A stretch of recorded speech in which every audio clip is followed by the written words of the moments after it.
안녕하세요. 한의사 이경입니다. 자, 저의 경우 6년 동안의 학교 수업을 마치고 다시 수년간의 수련 기간을 거치고 그리고 곧바로 제 환자라는 분들의 주치의 입장에서 대면하게 되었는데요. 지금도 그 첫 경험의 떨림은 기억이 됩니다.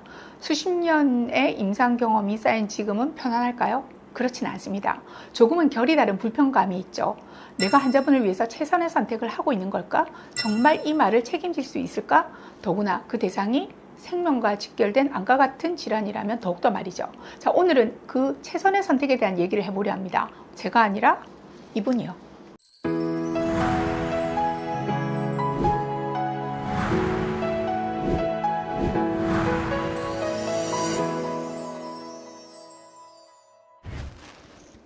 안녕하세요. CS한마병원 정연준입니다. 저는 2차 병원에서 암 환자들을 보고 있는 한의사입니다. 그러다 보니 제가 생각하는 최선과 환자분들이 이미 믿고 오는 최선이 조금 다를 때가 종종 있습니다. 예를 들어 치료자 입장에서 편인치료만큼이나 암 환자들에게 꼭 필요한 면역치료나 수술회복치료 중요성을 정작 본인들은 잘 알지 못하거나 그런 치료 존재 자체를 인지조차 하지 못하고 계신 분들이 의외로 많다는 거죠. 아는 것만큼 보이고 선택을 할 수 있겠죠. 그래서 오늘은 한방병원을 선택해서 그 최선의 경험을 하신 분의 이야기를 들려드릴까 합니다. 23년 10월경에 첫 내원한 60대 초반의 환자분이셨고요. 22년 4월경에 췌장암 최초 진단을 받았는데 부인은 췌장암 몸통 쪽이었고 2.5cm 정도 사이즈였습니다. 주의장기로 전이되지는 않았고 선행 항암 치료 후 22년 10월에 췌장암 수술을 받으셨는데요. 수술 뒤 다시 항암 치료를 시작하였으나 전신 상태가 저하되어 치료를 중단하게 되었고 엎침대 덮인격으로 복부 CT 결국 간전이가 진단되었습니다. 다시 시작된 항암과 방사선 치료 중에 급격한 신체 기능 저하로 부득이 모든 치료를 중단하고 저희 병원에 내원한 상태였습니다. 평소에도 비기능이 약해 식사량이 적은 체질이셨는데 오랜 치료로 인한 체중 감소와 급격한 기력 저하는 말할 것도 없고 췌장암 특성과 항암 부작용에서 오는 최악의 식이 저하로 의료인이 아닌 누구나 외형만 보더라도 단숨에 알아볼 수 있을 정도 최악의 컨디션 상태였습니다. 저희 병원에 이번 시 실시하는 검사가 몇 가지 있는데요. 이 환자의 경우 면역 혈액 검사, BWA 검사, 옴니핏, 동적 체평형 검사, 폐인 비전 등의 암 기본 검사를 시행해 본 결과는 심각했습니다. 적혈구, 백혈구, 혈소판 등 전반적인 혈구 상태의 저하와 단백질, 알부민, 절해질 등 영양 상태 불량, 간 전이와 독성이 강한 항암 화학제제 장기 투여로 인한 간 수치 상승, 면역 기능 평가의 척도가 되는 림프구 아연 검사도 몇몇 CD 마커가 이상 소견을 보였고 비타민 D, 비타민 C, 아연 등 면역세포 기능에 필수적인 비타민과 미네랄 수치도 저하되어 있었습니다. 또한 중요한 면역세포인 NK세포 활성도 검사 수치는 60대로 처참한 수준으로 나타났습니다. 체중은 내원 시 36.3kg으로 정상 체중 후 10kg 이상 저하를 보였고 근육량 특히 하체 근육량 소실이 심각하였으며 림프순환 저하로 인해 하체의 세포의 수분 즉 부종이 다수 증가된 상태였습니다. 세포 건강도를 나타내는 이상학 수치는 3.8로 80대 나이의 수치가 측정되었습니다. 한마디로 암 말기, 악의 길에서 나타나는 전형적인 생체 지표가 확인된 것입니다. 간혹 이 단계에서 미리 절망하시고 적극적인 면역치료와 증상 회복을 위한 대증치료, 통증 및 부종관리와 같은 식반 치료에 대해 힘들게만 받아들이는 분들이 계신데요. 다행히 이분은 삶에 대한 의지가 강하셔서 적극적인 치료에 동의하셔서 이번 치료를 시작하게 되었습니다. 먼저 환자의 가장 급한 문제는 영양에 대한 부분이었는데요.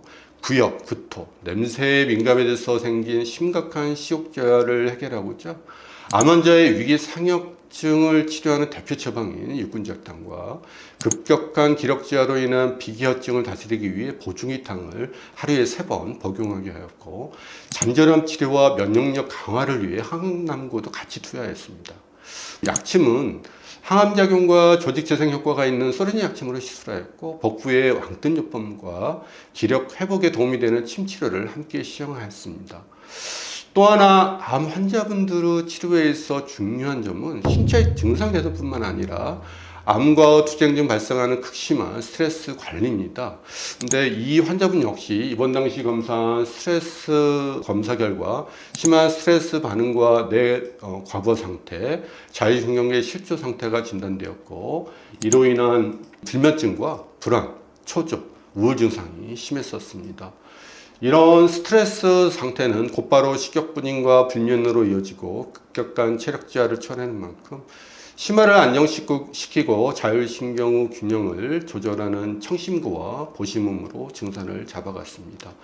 그리고 양한방 통합치료 장점을 살려 고용량 비타민C, 마이스 칵테일, 콤비, 닥타라민 등 그때그때의 상황에 따라 암치료 영양소를 처방하였고, 본격적으로 면역세포를 항진시키기 위해 암 환자가 필수 면역주사인 사이머신 알파1과 미스터 주사를 주 2, 3회 시술하였습니다. 직접적인 암치료를 위해 강한 신부열 발생으로 암세포 치료에 적용하는 고주파 온열 치료를 주 3회 실시하였고요. 또한 이 환자는 손발저림이 심해 많이 고통스러워 했는데요.